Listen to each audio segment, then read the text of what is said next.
Hi everyone, it's Roger and James here from the What's on Disney Plus podcast. In this week's episode, we're going to be talking about all the Disney Plus news that came out of the annual shareholders meeting. We're going to be talking about parental controls coming to Disney Plus this coming week, some other news, including obviously Obi-Wan Kenobi trailer and the new Polar Pet Bear movie. Plus, we'll be talking about loads of bits and pieces, including Turning Red, which is a brand new movie that dropped onto Disney Plus this week, hence Stop the Red. So yes, it's been a very, very busy week for Disney. It's probably, and there's no point in sugarcoating it, probably one of the worst weeks in terms of PR that they've had for a long time. They have really had it's just been all over the news this week, which was primarily due to the annual shareholders meeting taking place on Wednesday. A lot of this was due to Disney's sort of lack of response to the current Don't Say Gay bill that was in Florida. I'm not going to go into too much detail on all of that, but generally what had happened was they hadn't said anything publicly about it. There was a statement on Monday from Bob Chapek, the CEO, kind of a wishy-washy response to saying we want to stay in the middle. We like everybody. Please, kind of don't do anything. From there, that then got a massive backlash. Then on the actual annual shareholders meeting, he then made an apology of some kind. Said he'd donate $5 million to a charity and wanted to work more, and said that his initial statement wasn't strong enough. That then led to Thursday to the charity turning down his offer, and then he'd apparently had asked to speak with the Florida governor. That then got turned down. That then turned on him. And then ultimately then on Friday, there was then also a full kind of retraction and full supporting of the bit of not supporting the bill, I should say, and trying to sort things out. And an apology, saying that they would be pulling funding for all political parties.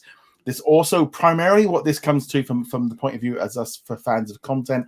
There was a letter that went out after the annual general meeting, kind of saying that there wasn't enough content being put into movies because things kept getting stopped by the executives, and they generally felt like there was just not enough stories coming out with regards to being gay and stuff. And then also there was a number of meetings that then took place on Friday with hundreds and thousands of employees, pretty much a revolt. And then there's a load of statements then on Friday. So it's been a real up and down thing. Ultimately, to me, by the end of the week, I feel like Disney have kind of got into a position where things are a bit better. They've made their status very clear of where they stand, which I agree with. They've also said that, and there was a comment here from an insider that says that they feel like this could be a leap forward in terms of 5 to 10 years of pushing forward the boundaries of what's happened within Disney in terms of the stories that we'll be getting on our screens. So it might have been for a positive. There might have been a positive out of this, but it's generally been a pretty gnarly week. And the annual shareholders meeting was pretty nasty. There was a lot of comments from people and questions that were really all over the place. Most of the bills that were positioned were cancelled. There was one that went through, I think, for equal pay and stuff, which is obviously good for everybody. So generally, as a whole, it's been really messy, and that's kind of been dominating the headlines. It's been a very tricky week, and hopefully now things can move on and things can improve, because a lot of the creators and stuff really kind of came out and were sort of really telling Disney that they picked the wrong side. And now hopefully they can move on from this, and they can sort it out, and we will start seeing some more stories and stuff on our screens and in our just a bit more than what some of the stuff that we've seen so far has either been very lacking and we really want to see a lot more different variety in terms of content. So that's kind of the quick overrun. So as I said, it has been a real heavy week, and it all led pretty much around that annual shareholders meeting. Yeah, and this has been building for a while, I think. We're not going to dwell on this too long, but I just want to say, we've been hearing reports of things like them cutting the two women kissing out of the end of the Rise of Skywalker for like the Chinese market, Finn getting lower things. That's obviously a different issue, but same general feeling. And so this has been brewing for a long time, and I really hope that they do in fact follow through and stop doing things like that. Mm. They need to not just say which side they picked, but actually, follow through with it, and we will see what happens over the next couple of years. I mean, the big one to me that really comes to mind from the Disney Plus point of view was La Victor last year, where they pulled it from being a Disney Plus original that was going to be released. They ended up shoving it onto Hulu. They ended up releasing it internationally on Disney Plus as a Star original. And we've both said, I mean, we both got you into it on the second season. We both really enjoy that series and looking forward to that third season dropping later this year. I'm just saying it wouldn't be a bad thing maybe that actually gets that all 3 seasons get put onto Disney Plus in the US as well, as I think that would be a good step. But yeah, so it's been brewing for a while, and hopefully now we're going to start getting. I mean, we had the whole thing last year with the Cyclops and onwards, and we just need like LeFou in Beauty and the Beast. It's just been. A lot of it has been not a lot. There's been it's not a huge amount. I mean, even like High School Musical and Diary of a Future President have had gay storylines, but they've generally been very, very safe in terms of how they've played it. Which is still moving forward, but maybe not as much as we would have maybe liked. Well, not as much as we would have liked, and also not as much as Disney would like us to believe, because every time they have one of these shows or one of these characters, they're like, look at us, we've got the first, and we're like, this is actually your 5th first, but okay. Yeah.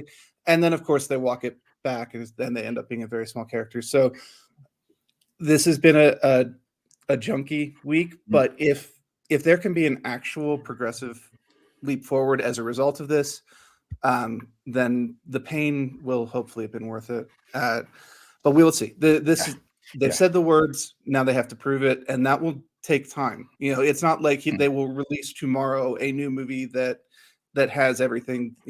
Production takes a while. But keep the pressure on if this is the thing, because you don't want this to be forgotten, and we have the same argument a year from now. No. Hopefully, but it is obviously in terms of like major projects, it could take years until we see them on our screen. So that was that. So if we thought that it was only right that we addressed that one at the head of the show before we move on.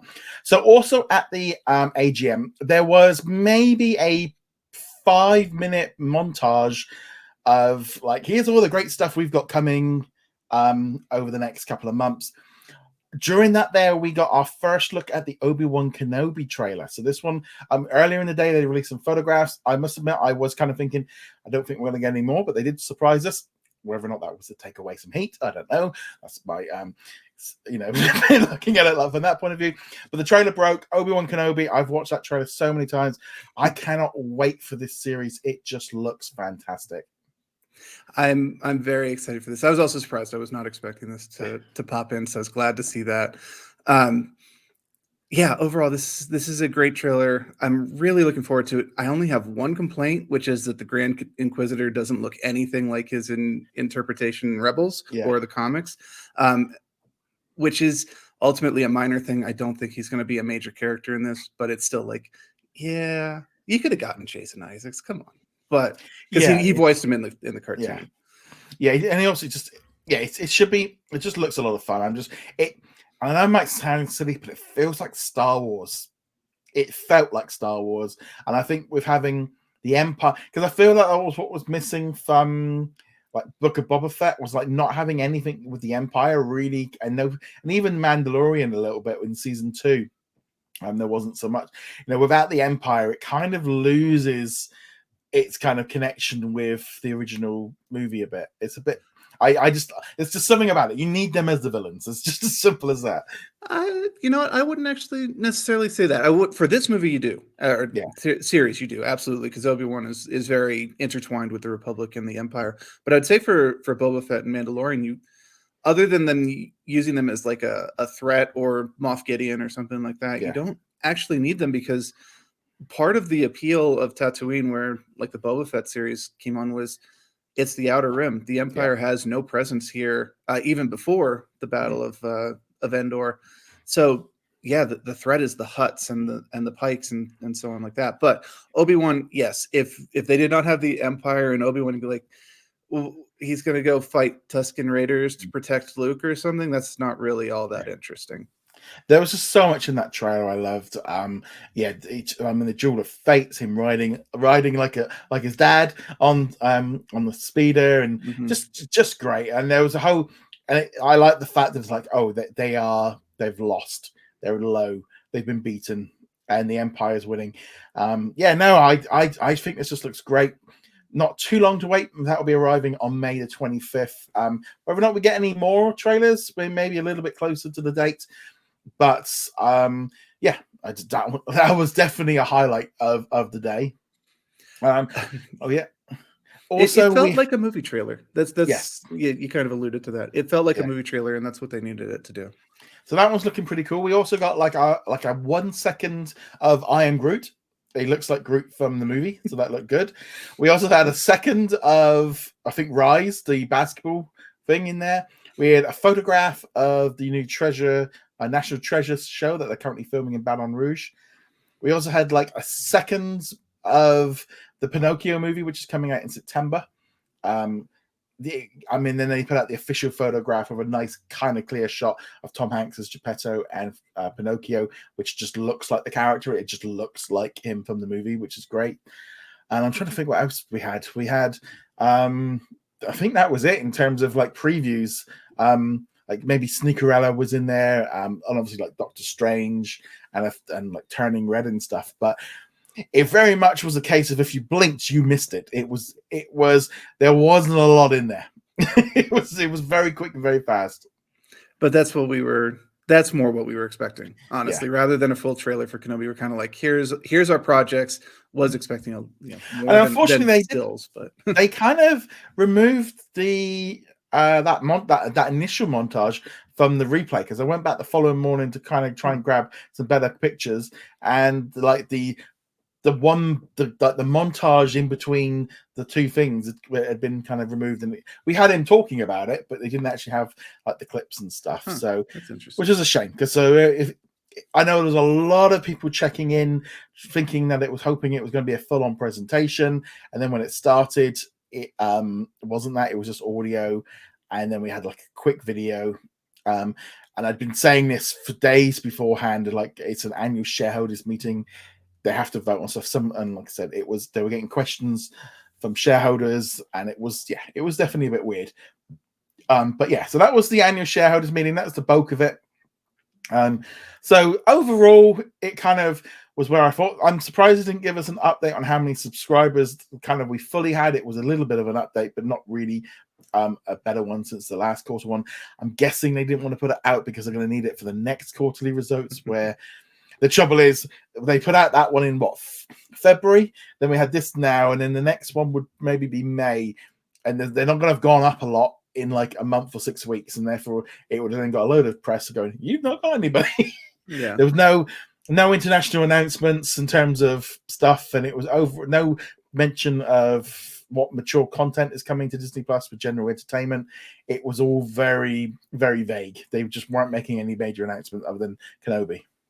Yeah, and I think you hit on the reason there a moment ago, which is they literally just had one a couple months ago. It just happened. So that's another reason we weren't expecting anything. And they didn't launch in any major markets between that point and this, which is normally at this point what is going to drive subscriber counts. Without a new market, you're going to expect hopefully an upward trending line, but it's going to be a very light slope. It's not going to be spiky like when you add in a ton of people at once. The only thing potentially that's left to cause that would be merging Hulu in. But even if that does happen, we're still more than a year away from when that could even potentially happen. Almost 2 years, actually. Yeah. Well, we're going to bring that up now, because obviously on Wednesday, Disney Plus in the United States is going to get an update to its parental control. So what they're going to be doing is they're going to be allowing an option to put in like a 16 and 18. I think it might be like a TVMA and an R-rated in the American system. And what that will do is, because now you can go into your profiles, and you can only do this from Wednesday, and you can set it appropriately. Everyone in the US will get a flash up pop-up bar telling you that you need to go in and change your settings. Do you want to have access to mature content? If no, it will revert back to what it is, and therefore you wouldn't see things like Daredevil and Luke Cage. And obviously, if you do, this is very similar to what we saw last year with when Star launched on Disney Plus around the world. very simple coming in. They have also been, it looks like they've been prompting. I know every time I've been logging in on the website, I seem to be getting a prompt telling me to check my profile. If you've got family members and stuff, I think they're doing a little bit of trying to get people to build profiles for their kids and stuff ahead of Wednesday, which I definitely would recommend you go do now anyway. And there's also, they've been tweaking around with some of the settings. I know in the Netherlands, when you start up a show, the rating is much bigger than it was before. So it's very much more easy to see at the beginning. They're just kind of ramping it up. Pretty much, this is just bringing it in line with how it is here in the UK, Canada, Australia, New Zealand, etc. It's not really new. It's just being activated the same way that we have already. Because when you got that content coming in on Wednesday, it's just going to be there. So what I would suggest to do, if you have got kids, maybe set up a family profile. So you can all use that one, and then you have your adult one, or you set up one each. I mean, I suspect most kids have probably got their own profiles. Just go in and check it, set it to what you want it to be. If they're 12, maybe you let them have PG-13. It's your choice at the end of the day what they have access to. There was a comment I did see the other day of sort of someone saying, if your kids, your kids can work out how to do it on this, they can also do it on Hulu, Netflix, and Amazon. So they can probably work it out on all of this different platforms. Ultimately, your PIN number, you need to make it so they don't know it. Change it, mix it up a bit, make sure that you don't shout it across the room to your partner when you want to lock it, or stand there and go, what was it again? So just be aware of it. Ultimately, it's going to come down to you. This did bring on, there was a major press release went out this week from the Parents Television and Media Council, the PTC, who put out a statement stating that they kind of denounced that Disney are adding in TVMA content, but did applaud them for adding in the parental controls. And it's a bit like, well, the parental controls are exactly the same if they don't put them in. There'll be no difference. I was just like, no, it's not quite going to work. You already got the parental controls. I just don't think anyone realized they were there because no one's needed to use them much. So in the statement, Tim Winter, the president of the PTC, kind of said that for more than 98 years, Walt Disney has been synonymous with the words family friendly, and can think of no other corporation in American history that has been built more squarely on the backs and on the wallets of parents and families, and also just generally just seems it wildly off-brand for Disney Plus to add in TVMA and R-rated content. And unfortunately, there was a comment in here which I think kind of lost a lot of people. So he went on to say that, so what comes next? Adding live striptease performances in Fantasyland at Walt Disney World. At which point there was a lot of people that really would like that, especially maybe in Epcot when you go around the world and do around the world drinking. And at that point there, and there was a whole kind of thing of him saying there's no need for Disney Plus to compete with explicit content on other platforms. Disney is already at a competitive advantage with the streaming platform that is the safest one out there for families, and it will forever tarnish its family-friendly crown. Now, there is part of me that kind of goes, I can understand where this idea comes from of Disney being family-friendly. And I also, there's been a lot of people saying, like Disney have lied, that their plans about adding in mature content, and they said that it would always be family-friendly. And it's that kind of situation goes, it's like, I don't think they necessarily lied, because I feel like when Disney Plus launched, it was under Bob Iger, it was under a load of other people a load of other people that were running it, like Mayer and stuff like that. And I honestly believe at the time that was what they wanted to do. That is what they wanted Disney Plus to be, and they wanted Hulu to be. It was. And over time, things have changed. Obviously, now there's a whole new team of running Disney Plus. You've got Bob Chapek is now the CEO, and Bob Iger said that he didn't really want it, and he opposed it, but he started to come around to the idea.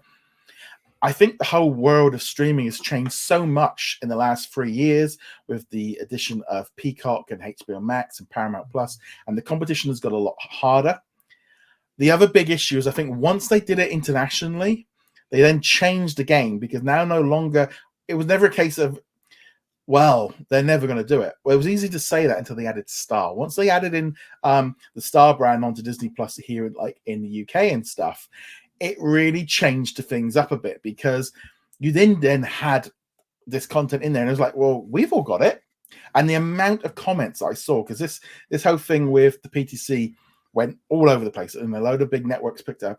And looking at the comments, I'd say about 99% of people were along the lines of agreeing with Disney that they want this content in, and that the parental controls are there, and it's up to everyone to sort themselves out rather than for Disney to monitor and keep it all. Simply put, in Disney Plus is not going to be able to carry on being a major streaming platform with everybody else doing this, and then them over here just being full of kids content. It was just, and then Hulu being this whole thing over here. They're a stronger everybody else is doing it, so why did Disney get put in there?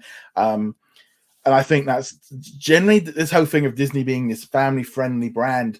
I think it harpens back to decades ago, because I think the last 10 years Disney have been changing it so much, especially since they brought Marvel, Star Wars, and then they went on to buy Fox. That's really shown that they need to broaden out beyond just kids content.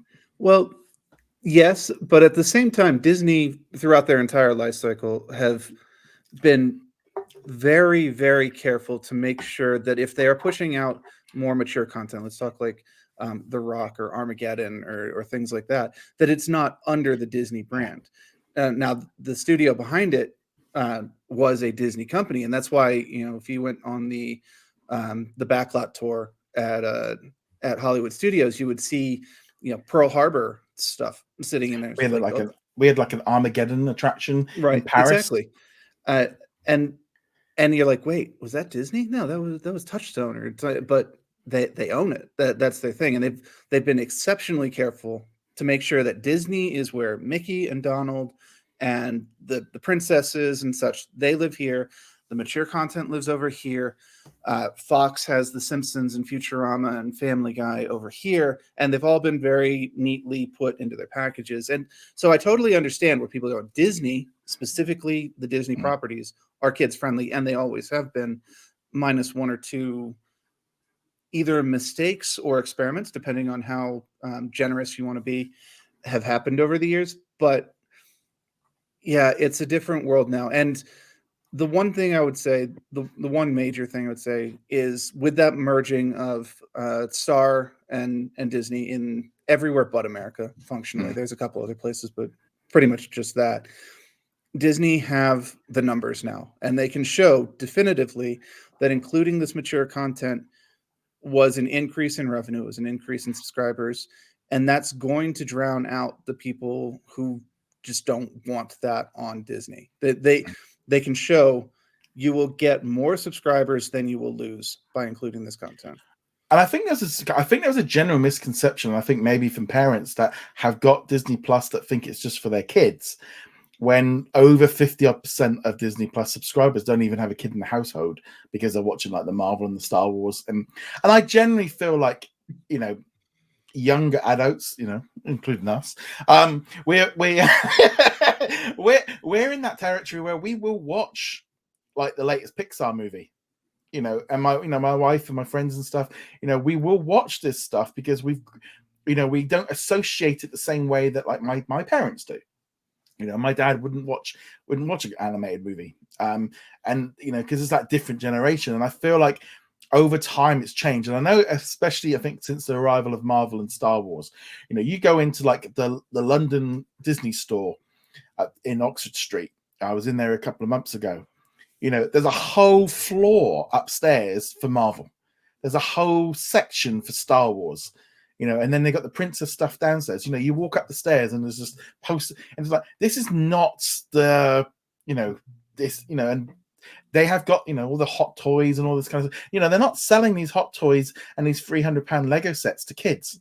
They're selling them, and as I walk out with this big Lego set, it's just the kid might buy the toy, but, there's adults buying stuff in there as well. And they how much pressure they've been having with the theme parks of adults wanting to go to the parks, and Epcot was always kind of like the adult thing. There was a time when there wasn't any characters in Epcot, and there was that was how it was. But they've slowly merged them all in, and it's just been very interesting. And I knew there was going to be pushback this week, and I knew there was, and expect it this week coming up, when some parents who aren't up with it suddenly go, "Why is Luke, what's Jessica Jones doing there with Luke Cage?" And it's a kind of thing, there is going to be a little bit of a pushback. But this is what I always said of like how I feel like Disney had really learned from what had happened with Star. They're using Marvel as the best defensive shield they possibly have to bring this stuff in through the back door, so that when they then start adding some more stuff, the bulk of the reflection has been banged off because it's Marvel. And people are going, well, yeah, but it's like, and like people are saying, well, Thanos can destroy like half the planet, half the universe, and you know, the Empire can like wipe out an entire planet, and you know, you can see Thor decapitate, Thanos, and Captain Walker is like crushes a kid or crushes this guy with his shield and cover it with blood. It's like it's getting the line is getting more and more blurred as they're moving along, and well, I know there was a little bit of thing with Free Guy. There's a specific word that gets used in there that threw a few parents off, and it's that kind of thing. And someone will say this, and the amount of people that come in and go PG-13. That's what the rating was. That's on you. You. It's like because people. It's like I remember saying this with like the Beatles Get Back. I'm thinking this is not a kids show. Hamilton was the same. They've been really. Hamilton brought in the biggest boost of subscribers, more than Marvel and Star Wars did, because it brought in an adult audience. But the majority of them left within a month or two. They were gone because there was nothing left for them. Yeah, and with the exception of maybe that shield bashing that you were talking about in Falcon and the Winter Soldier, most of the violence that you get in Marvel movies is fairly sanitized. There's not much blood involved. It's not gory. When Thanos snapped half the universe away, they literally just turned to dust. It wasn't like this brutal, horrible thing. Yeah. But you go over and you watch Punisher, the TV series, or either the movies, and you're just like, oh yeah, no, you can't pretend that this is sanitized violence. They really go into it. So there is a difference, but and for whatever reason, we do make that distinction between killing trillions of beings and brutally shooting up dozens. But it is what it is, and I can see the argument at least. But yeah, it's the parental controls are there. You're going to be forced to do them. You should have separate profiles anyway, even without parental controls. Just in general, if for a variety of reasons. For me, the big one is always just going to be, I don't want your recommendations merged in with mine. I think parents have definitely had the fun of that, where you log into your Netflix account and you're like, oh, my kid's been watching, because now all my recommendations are like How to Train Your Dragon and stuff. Yeah, it's like my wife sometimes likes to log into my Netflix just because she said she said like the whole screen, it gives her like some options that maybe she didn't know about, because hers have like tuned in on her picks, and it's like she says you're going to mine, and mine looks completely different. Disney Plus isn't really like that the same way yet. It has changed.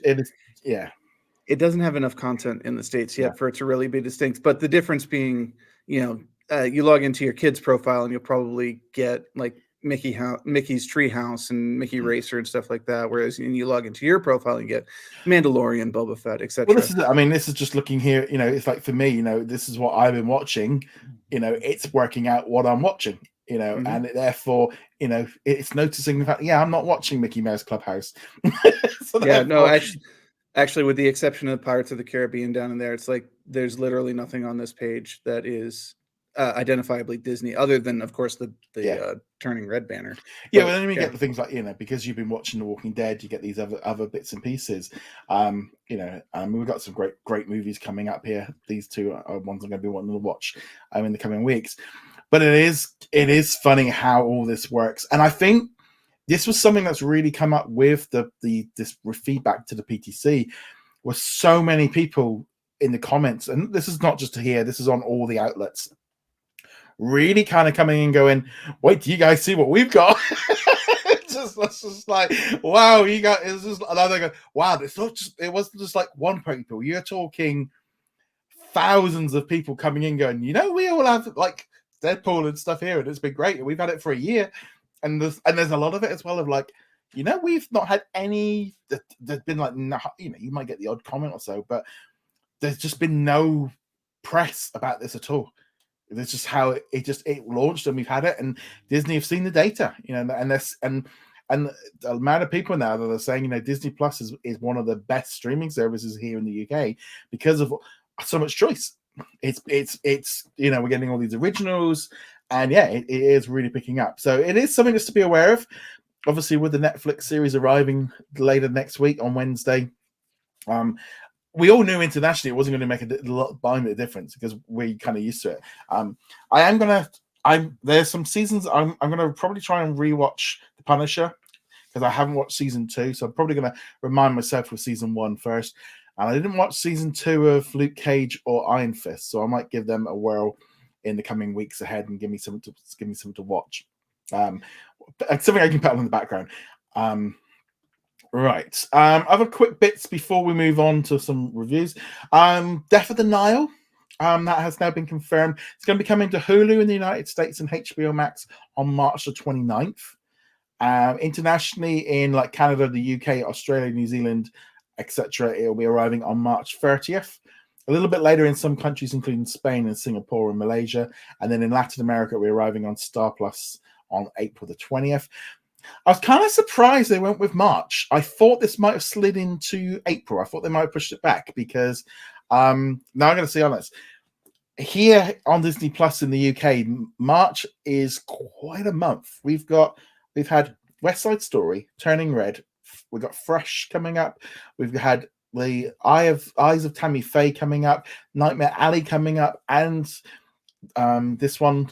And literally, we're talking a major movie every single week, sometimes 2 a week. March has been absolutely jam-packed with movies here in the UK and in Canada and stuff. And an incredible amount of movies, really. Yeah, which is hilarious because there's no television at all except for Moon Knight at the very, very end.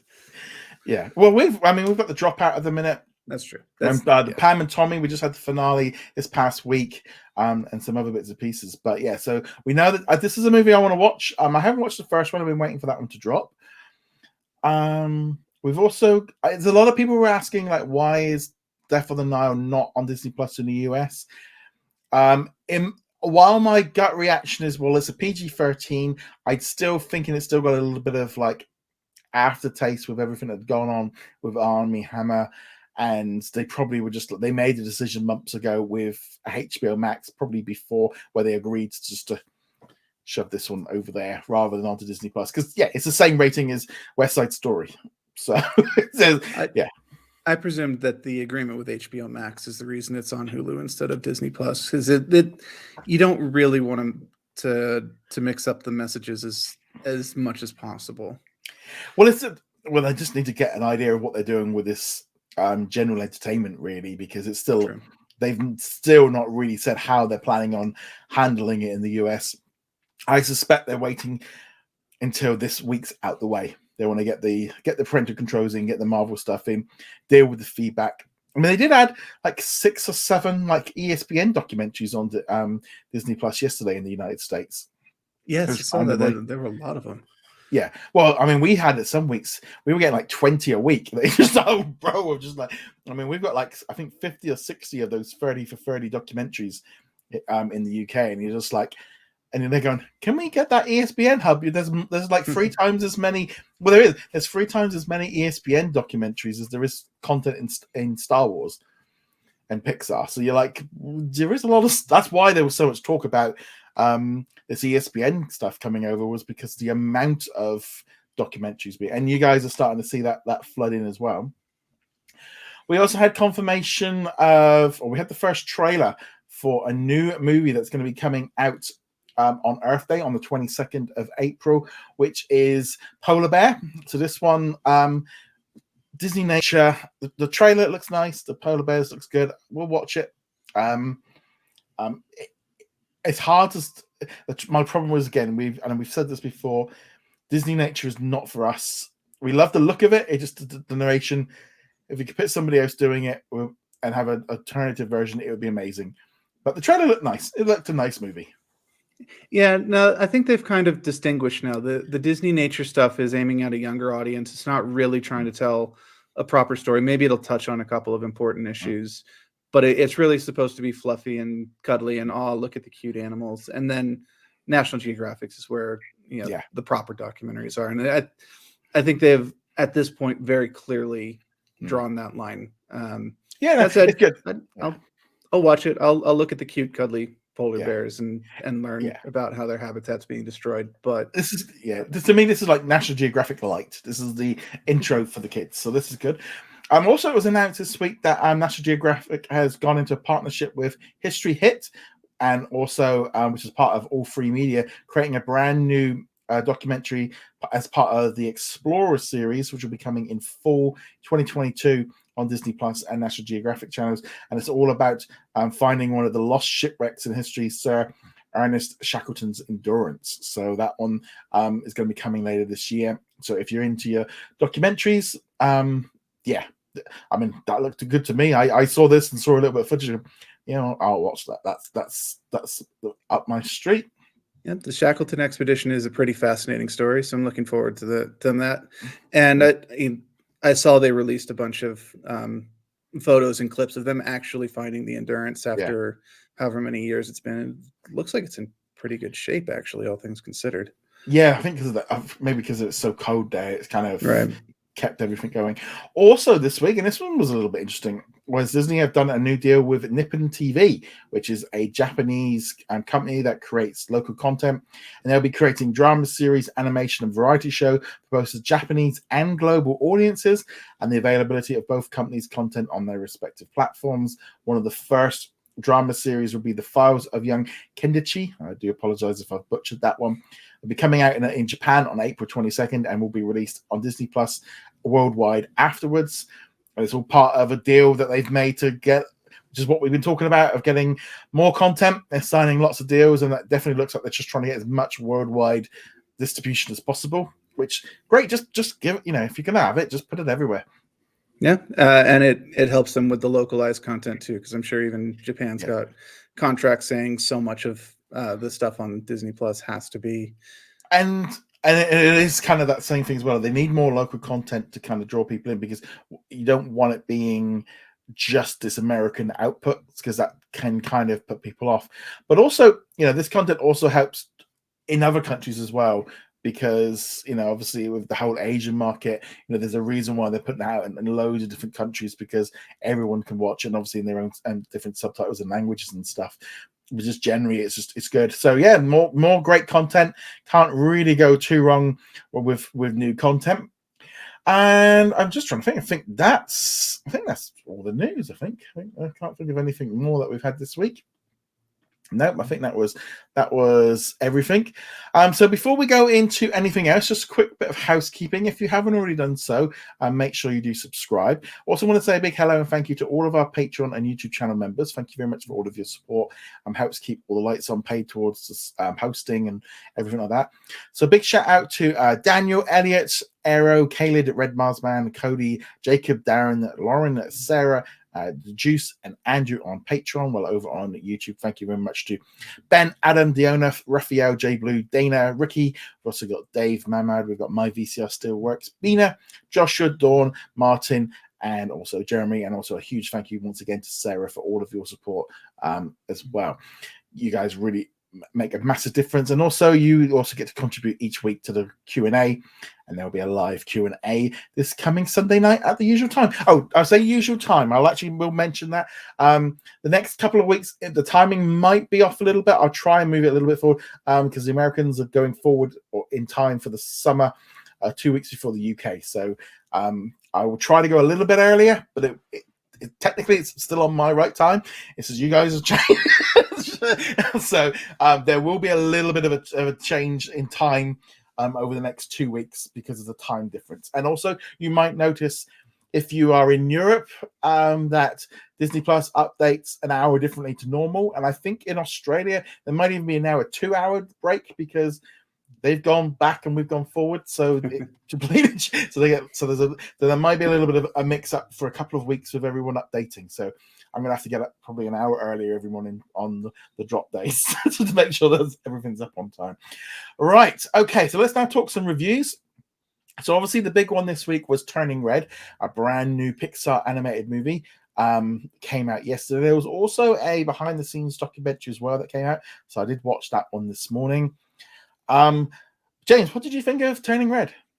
I thought it was good. Not great, not amazing, but it was good. Overall, the story is pretty solid. It's got a couple of weird gaps in it, but otherwise, it's a good story. It's a traditional growing up story, finding your own voice while being true to your family, and so on. Yeah, the main character and her family were great. I loved all of them.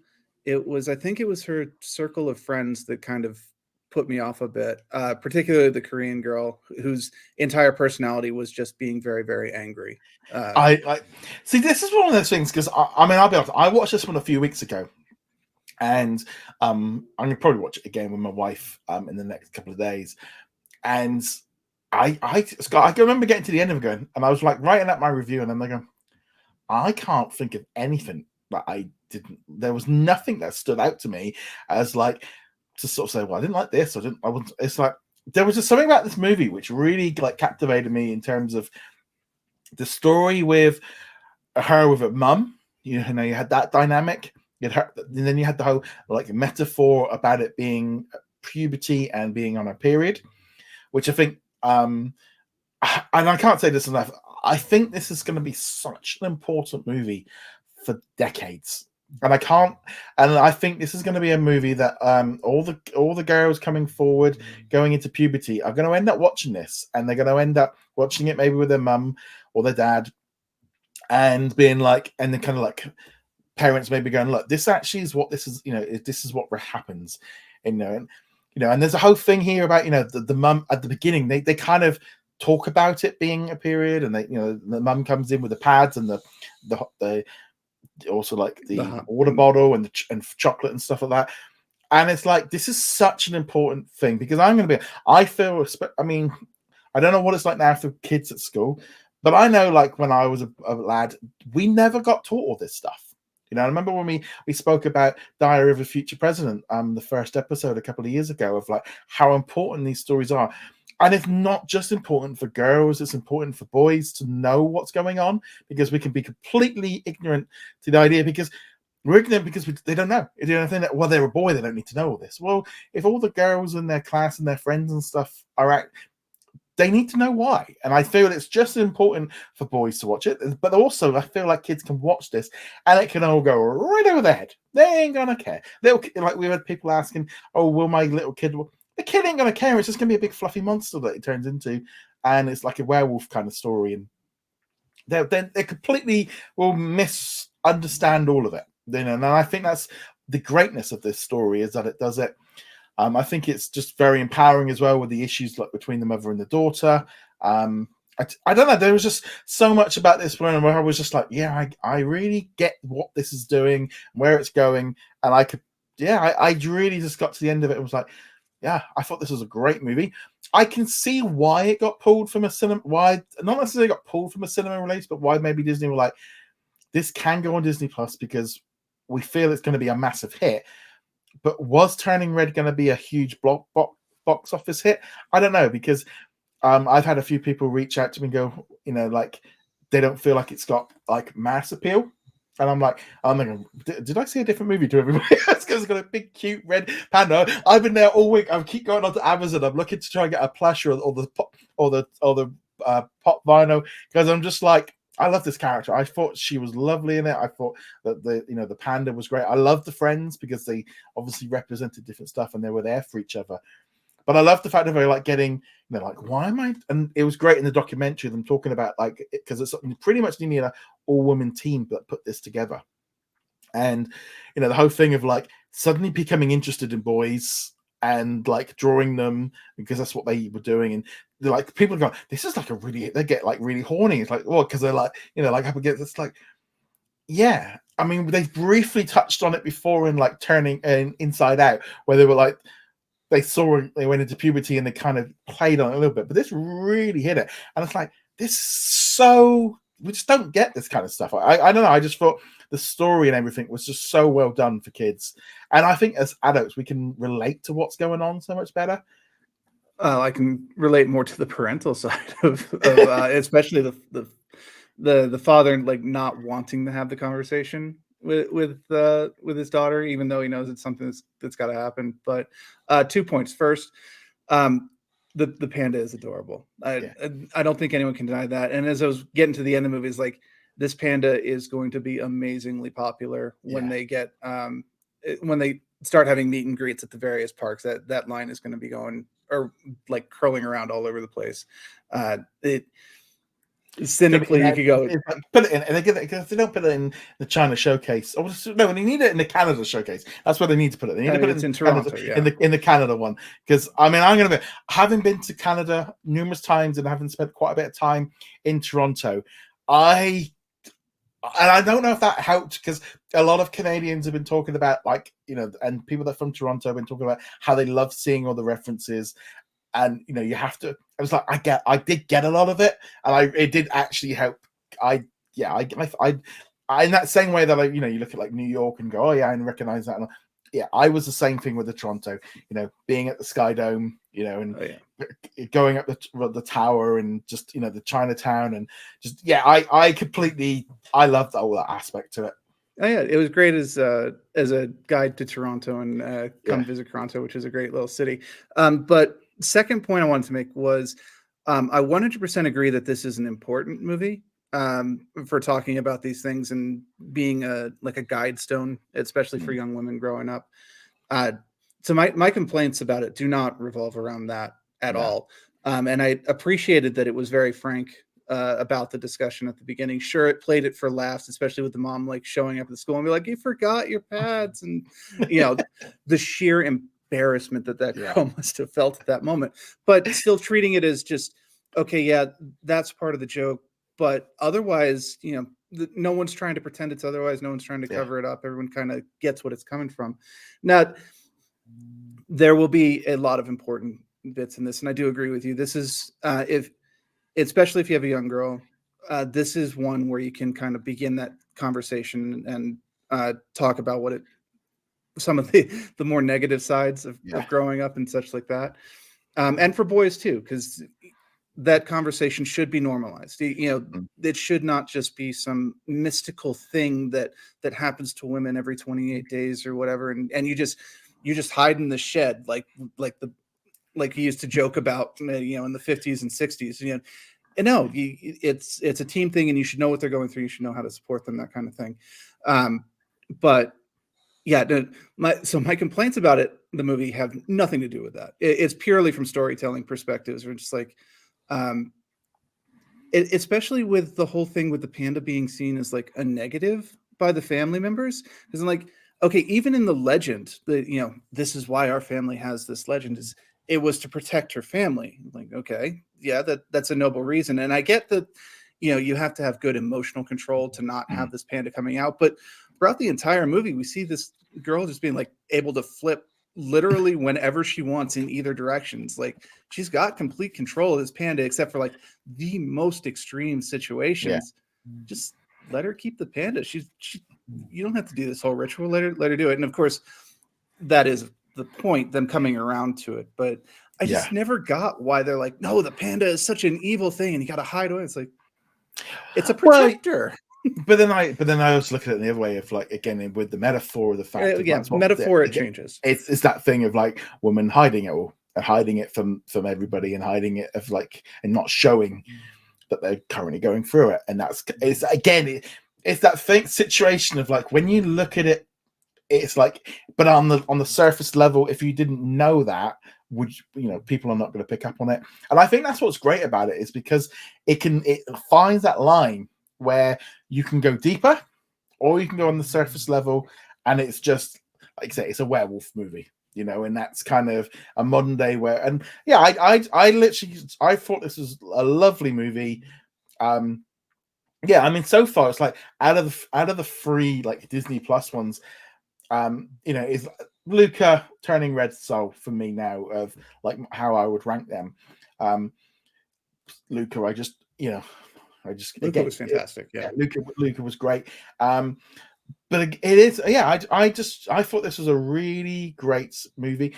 I don't know if it's a franchise, if they can do anything more with it. It kind of, I mean, there might be some shorts that they can do or a little series, but it kind of feels like this is it's a perfect way of doing it. But no, I feel like this was a great film. I think there's a couple directions they could take it if they wanted to, particularly because puberty is not like a 1 year thing. And it's a progressive thing where, not everything happens at once. So this is one aspect of it. There are other aspects of it as well that they could tackle with this, and there's plenty of stories left to tell, especially continuing to go on the starting to get interested in boys angle, which they mentioned a couple times in the film, and obviously kind of some very important plot points that came out of it. But at the end of the film, that wasn't what it was about. However, that is still a very important aspect of growing up. Yeah. And also, there's those whole other. There was little aspects as well that kind of slide in from other angles.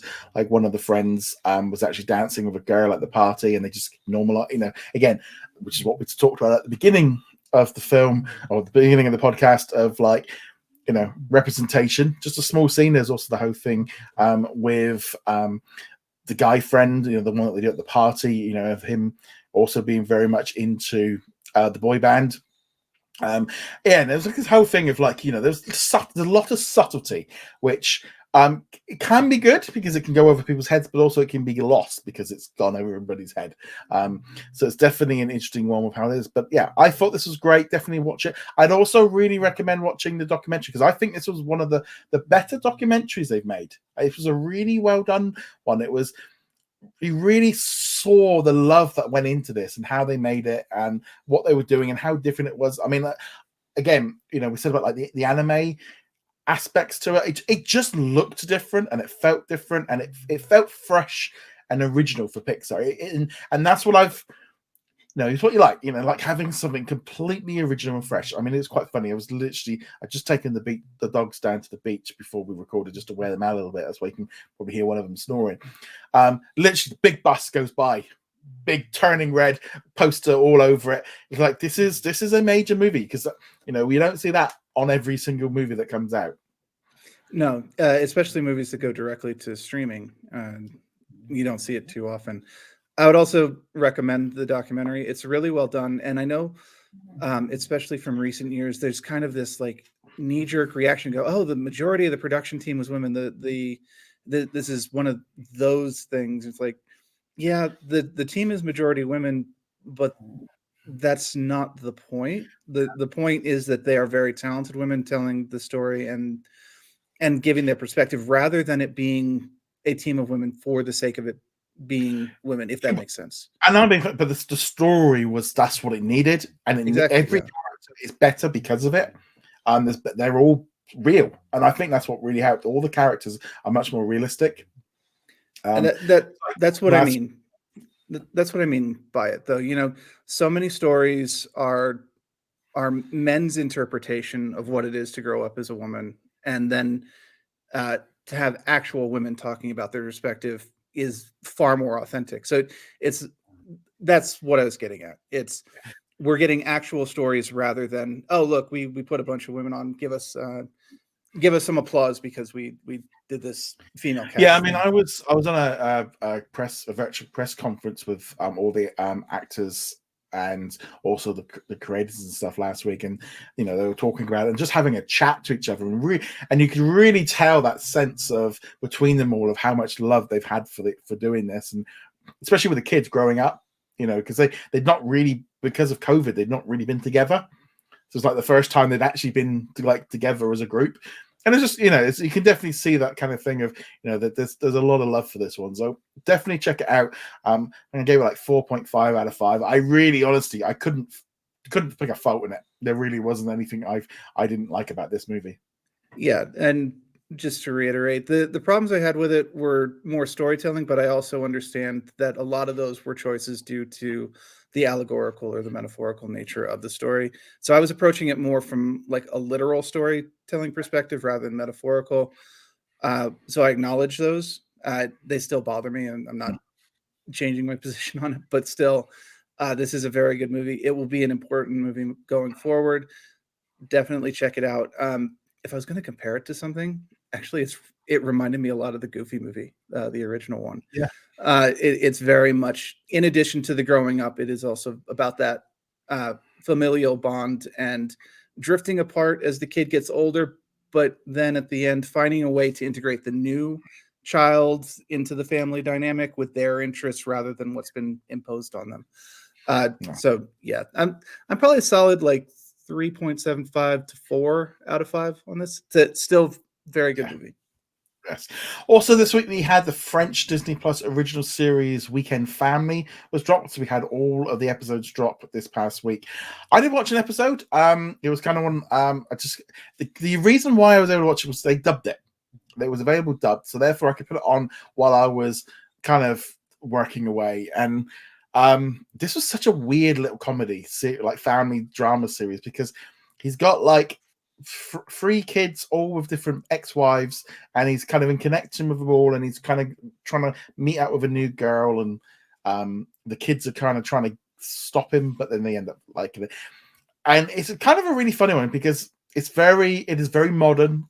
It's very modern, very cosmopolitan, very like European, and it's like I'm not going to watch any more episodes of it, but I'm glad it's there. I'm glad it had the dubbing because if they can get Snowdrop on with some dubbing, I really want to watch that and kind of learn more about it.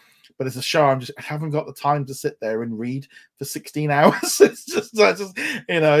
I'm sorry. I haven't got the inclination to sit there, and it's going to have to be really good to get my attention for that amount of time. Yeah. Sorry, not to shift over to Snowdrop from this, which I have not seen the French one, so I can't talk on that. But I will say, I've seen 6 episodes of Snowdrop, and I don't think I'll be continuing more. It's not even just the amount of time requirement because it is only subtitled. It just relies way too much on coincidence and things just happening and being very convenient. And after 6 episodes, like this isn't connecting with me. Yeah. So yes, that one was another one.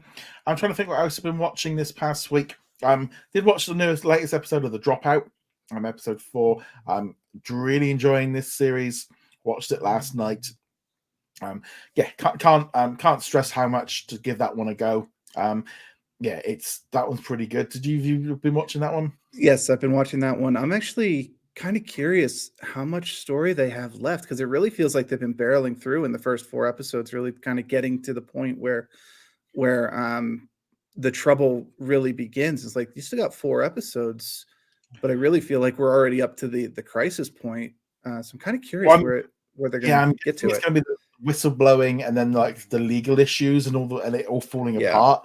I presume. I mean, episode 4 was, they're just like wheeling in just more money and lying to, and the way of keeping everybody apart to try and stop them from connecting the dots, and being just super, just manipulative of it all. And again, I've been really enjoying this. This is where like Disney Plus lately has just been just doing so well. I feel like over the last 6 months, like between Only Murders in the Building, The Dropout, Dope Sick, Pam and Tommy, we've just been having like these great limited series just dropping constantly. Because we had the finale of Pam and Tommy this week as well. Have you been carrying on with that series, or did you drop off? I did. I finished up that series too. It's not an easy one to talk about on this podcast. It is really good though. Do not put your kids in front of it. I think that if you have any familiarity with the subject, you understand why. But did you find like with like Pam and Tommy that, to be honest, once you kind of got past that second and third episode, it kind of went into much more about the legal issues, the moral issues of the tape and the impact that it had. It kind of it's kind of at that point, it loses the risky aspect to it. It's much more of a drama series, I think. Like that initial second episode really is just all about the shock and awe, and then after that, it moves into a more like drama-filled show. Yeah, no, the first couple episodes are really just there to set the scene. This is what the drama is about, and to explain why it's so controversial, why it's so important, and then the remainder is, I would almost call it a legal drama, but it. Not to say that, just skip episodes 1 through 3 and then stick your kids in front and like, no, don't do that. But yes, the focus definitely shifts after the third one. This is a fantastic series. can't say enough about the acting and how they handled it, and just the pure absurdity of it. Just it's been it's like the polar opposite of like the Law and Order, or those like cop shows where everybody is shown to be completely competent and justice gets done. By the end of this, you're like, every single person here is an idiot.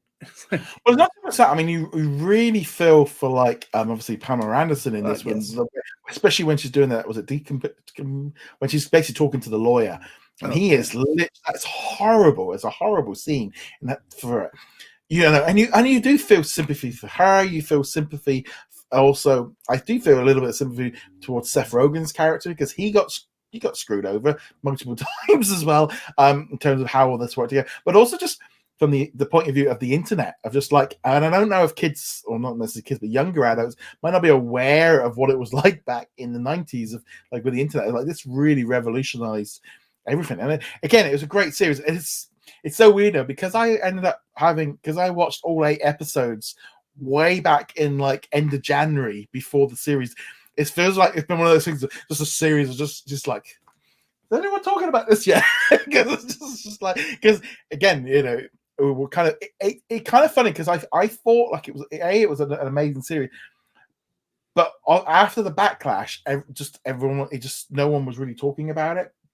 Because once it gone past like the talking sausage, everybody just kind of moved on, and everyone that shook everyone up. You either had the people that were going to watch it or weren't, and then it's kind of gone quiet ever since. But no, I think that was, again, don't overlook this series. If you're on Hulu, on Disney Plus, give it a whirl. Don't preconceived notions on that one. Yeah, it's been out on Hulu for a while, so check that one out. The Dropout has been really good. Keep up with that one. Yeah, they are really just knocking it out of the park with these shows, and it is unfortunate that every time we talk about them to qualify, it's like, it's not on Disney Plus in America. We are talking about Hulu in this case. Yeah, it is just I think they got Life and Beth coming on to Hulu and in Disney Plus in Canada and in Australia this week. So I don't think it's going to be arriving here in the UK for some bizarre reason. Again, their release schedule is all over the place. Like How I Met Your Father is coming out in May for us, but now we're getting the whole series at once. But in Ireland, they're getting it weekly. It's like, what is going on with these releases? Yeah. And then Fresh is another movie that's coming out this coming week here I think on the 18th. So so next week, that's one that's coming out. So we're going to get the shift of Sebastian Stan in Pam and Tommy over to this probably cannibal-ish character. So that's a jump. Yeah, and then we'll go back to Falcon of the Winter Soldier. Yes, it's been all over the place. But yeah, so that's kind of, again, I think also this week we've got all those Netflix series dropping. You got Agents of S.H.I.E.L.D. in the US. So if you're a Marvel fan in the US, you got loads of stuff to watch. It is kind of weird. It is like I said, it is a really stacked month for content this month. While we said, there's no one series kind of dominating, but when you actually, especially with like as a whole with Disney, there's a lot of great content dropping on the streaming services.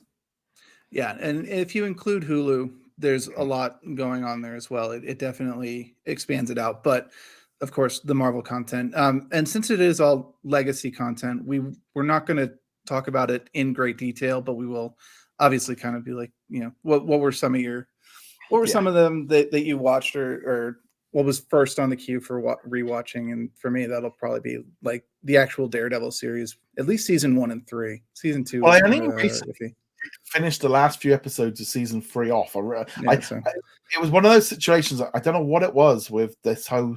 I think it was once they announced they were all shopping down, I just kind of stopped. It's funny because Daredevil was the reason I got Netflix. That was the only reason I got it, was to watch Daredevil, and we kept it because my wife liked it. I mean, I want to watch the Adam Project. I might watch that tomorrow. That does look kind of funny. I want to check that one out too. But anyway, guys, thank you very much for watching. Make sure you go check us out over at whatsondisneyplus.com. Like, follow, and subscribe, and we shall see you guys in another episode. Later. Thank you very much for watching this video. Make sure you go check us out over at whatsondisneyplus.com. Like, follow, and subscribe. Also, a huge thank you to all of our supporters over on Patreon and also on our YouTube channel memberships. And I shall see you guys in another video. Laters.